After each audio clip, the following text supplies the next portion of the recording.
আজকেও দেখলাম রে বাবা, একটা দেখলাম পদ্মা নদীতে, দেখলাম কোন কি ফেরিঘাট ধরে, হ্যাঁ দৌলতদিয়া এই যে লঞ্চ ঘাট আছে ফেরিঘাট, ওই ফেরিঘাটের মধ্যে দেখলাম একটা বাস একেবারে যখন গেল, কিন্তু দেখলাম ফেরিটার উপরে ওঠার পরে দেখলাম বাসটা উল্টায় একদম পানির মধ্যে চলে গেছে। পানির মধ্যে একদম মনে 2 সেকেন্ডের ভিতরে এটা আস্তে করে ডুবে গেছে। কিছুক্ষণ পরে দেখলাম কিছু কিছু ব্যাগ বাইসা উঠছে, ব্যাগের লোকে কিছু মানুষও বাইসা উঠছে, কিন্তু খবর নিয়ে দেখলাম অনেকগুলা মানুষ বাসের ভিতরে ছিল, মাত্র 4-5 জন একটু উপরে বাইসা উঠছে, হয়তো আল্লাহ তাদেরকে বাঁচাইছে। প্রায় 60 হাত পানির নিচে বাসটা পড়ে আছে। এমন একটা সমস্যারই বাবা, সে নিজেও জানে না এখানে গেলে বাসে ডুববা মারা যাইব। আমিও কিন্তু জানি না যে আমি আজকে একাদিতে বলা করে যাবো, হয়তো বা স্পিড বোর্ড দিয়ে আমি তুফানে ফইরা মইরা যাবো কিনা, কিন্তু নিঃশ্বাসেরই কোনো বিশ্বাস নাই। আজকের মাহফিল এমন হতে পারে কারো জন্য শেষ মাহফিল রে আব্বা, বাহাদুরি করিস না রে বাবা, ও মুরব্বী বাবা, বাহাদুরি করার দরকার নাই রে আব্বা, নিঃশ্বাসের কোনো বিশ্বাস নাই রে।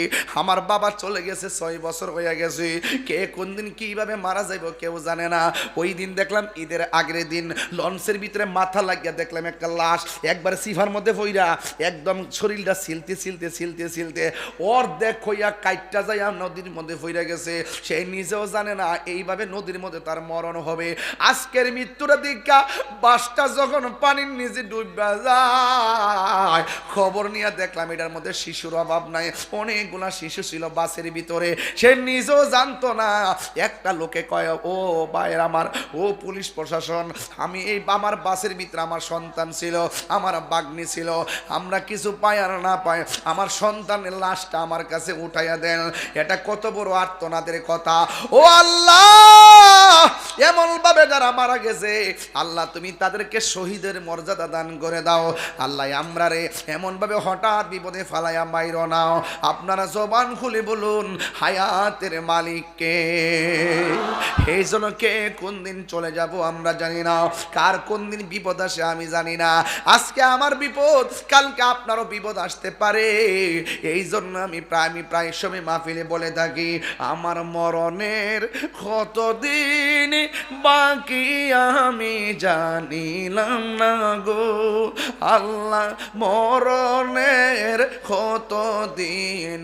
আমার যুবক ভাইরা একটু মহব্বতে কন, আমার মরণের কতদিন বাকি আমি জানিলাম না গো আল্লাহ, মরণের কতদিন বাকি। আর আজরাইলা শিয়া যখন হস্তে দিবা দড়ি, আজরাইলা শিয়া যখন হস্তে দিবা দড়ি, তখন আমার মনা ভাই করবা লুকা লুকি আমি জানিলাম না গো আল্লাহ, মরণের কত দিন বাকি।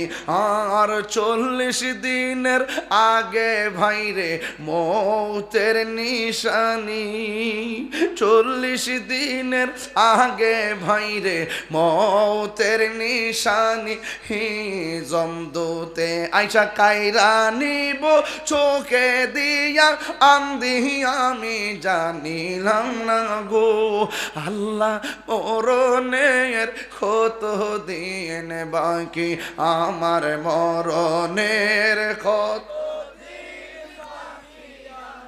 জানিলাম না গো আল্লাহ, মরণের কত দিন বাকি।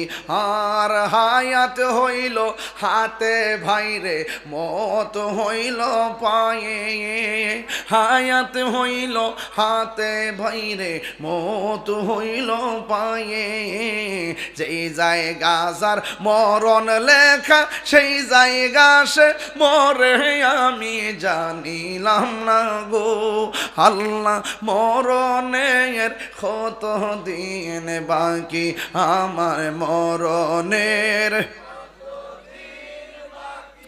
আমি জানিলাম না গো আল্লাহ মরণের কত দিন বাকি একটা জবানও বন্ধ রাখবেন না হায়াতের মালিককে। আজকে দেখলাম অনেকে কমেন্টস বক্সে লিখতেছে ড্রাইভারের দোষ। কি কয়? এটাও ঠিক আছে, তোমার নাই হুশ আমার কি দোষ? অনেকে ড্রাইভারের দোষ। আরে বাবা, তার মরণ লেখা আছে বাস ফিরে বাণিজ্য ফিরে মরবো। কথা কর নাকি লেগে? নিজেও তো জানি না কখন মরবো। চোখের সামনে ফুলাফান বইয়া রয়েছে দোকানও, ঘরে যাওয়ার পরে বুকে বেদনা উঠছে, অ্যাম্বুলেন্সে তুললা ফেরিঘাট যাইতেও পারছে না, মারা গেছে। এমন ইতিহাস আছে না নাই? না খালি মুরব্বীরা আগে মরবো, ফুলাফান মরতো না। ছোট বাচ্চা গেছে কেনা আর আইসিনি। খবরদার, যে কোনো মুহূর্তে আজরাইল আসতে পারে। আজরাইল আসার আগে আহলে বাইতের মহব্বতটা অন্তরে দরকার আছে কিনা? আমি তো এই কথাটা তো বুঝাইতে চেষ্টা করতেছি। আহলে বায়েত আমগুর লাগে কি করছে আর আমরা আহলে বায়েতের লাগে কিতা করি। ইমাম হুসাইন কয় আব্বা কাফর দি নতুন দেখা যা, মনে আসেনি? কাফর দি নতুন দেখা যায়, হাতি দি লাড়ি দেখা যা, আর গোড়ার উপর দিয়ে সাজ্জা বইছে, নসিটাও তো নতুন। কিল লেগে কই যাইতেছুন? কয় ফুরাতের প্রান্তরে বন্যা দেখা দিছে, তাদের লাগে একটু দোয়া করতে যাইতেছি। এবার ডাক দেখে আব্বা সায়েল হইল ফুরাতবাসী, দোয়া করবেন আপনি। আমরা দুই ভাই যদি আমিন কই মাঠটা কেমন লাগবো? আর বড় করে কোন সুবহানাল্লাহ কোন গেলে মারফতি কথা নাও। এই কথা কি সাধারণ কথা নাকি? এটা ভিতরে ঢুকতে হবে, ভিতরে ভিতরে ঢুকলে বুঝবে, না বুঝলে বুঝতেন না। আরে খাইলা খালের মধ্যে যে খালো পানি থাকে না, এই খালের মধ্যে কি কারেন্টের জাল ফাতলে মাছ লাগবো? খিতা লাগবো কাওয়া, খিতা লাগবো কাওয়া, কাওয়া লাগবো কাওয়া। খালের মধ্যে পানি নাই, খালো কারেন্টের জাল দিলে কি মাছ লাগবো?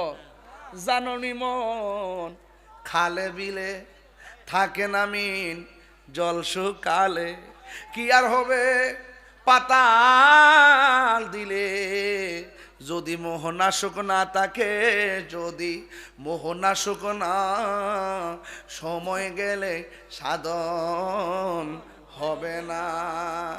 ওরে মন সময় গেলে সাধন হবে না। অসময়ে কৃষি করে মিছামিছি হেঁটে মরে। গাছ যদি হয় বীজের জুড়ে, তাতে ফল ধরে না, তাতে ফল ধরে না। সময় গেলে সাধন হবে না। হরে মন সময় গেলে সাধন হবে না। একটা জবানও বন্ধ রাখবেন না, মহব্বতে মায়ার সুরে বলুন সুবহানাল্লাহ। ইমাম হুসাইন বলে বাবা আপনি দোয়া করবেন, আমরার মন চাইতেছে আমরা আমিন কমু। সন্তান একটার সামনে বসাইছেন, আর একটা সন্তানকে পিছনে বসাইয়াও সবাই আমার সাথে সাথে বিনায়কগণ বন্ধুরা রে আমার, ও আমার বাঙ্গাল পাড়ার বাবারাও, ও আমার উথানির বন্ধুরা গো। এবার মৌলা আলী রাদিয়াল্লাহু তাআলা আনহু একজনকে সামনে বসাইলেন আর একজনকে পিছনে বসাইয়া